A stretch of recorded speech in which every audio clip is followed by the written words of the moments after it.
Ok, aujourd'hui je voudrais vous parler de 3 mots. Among, amid et while. Vous les reconnaissez peut-être comme des conjonctions ou des prépositions, mais ce qui va nous intéresser aujourd'hui, c'est qu'ils ont tous une autre version avec st à la fin. Amongst, amidst et whilst. Et que ce soit la version avec st ou la version sans st, ça voudra dire la même chose. Prenez déjà among et amongst.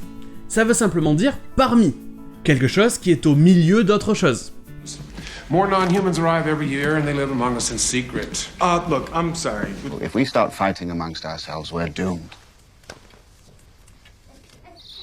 Et après ça, vous aurez donc amid et amidst. Et bien ça veut dire la même chose que among et amongst. C'est parmi ou au milieu d'eux. Ces 4 mots sont synonymes. Les seules différences, c'est déjà que amid et amidst sont beaucoup moins courants, et ils seront plus utilisés pour parler de quelque chose que l'on peut pas compter. Comme par exemple, du sel ou de la fumée. He's the Lord's chosen. Born amidst salt and smoke. Born amidst salt and smoke. Is he a ham?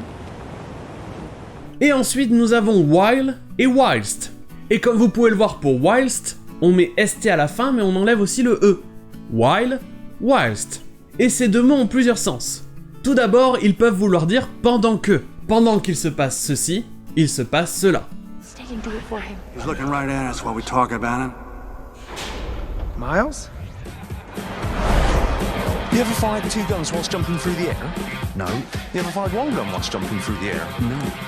Ou alors ils peuvent vouloir dire tant que. Comme par exemple dans tant que je fais ça, je ne fais pas ça. It's the next big thing. Go now while supplies last. Know only that no harm can befall you whilst I am here. Ou alors while et whilst peuvent vouloir dire alors que ou bien que, pour montrer une contradiction. Well, heroes like the Avengers protect the world from physical dangers. We sorcerers safeguarded against more mystical threats. Whilst I don't find this terribly amusing, I am delighted that you found this material. Donc maintenant, y a-t-il une différence entre la version avec st et la version sans st?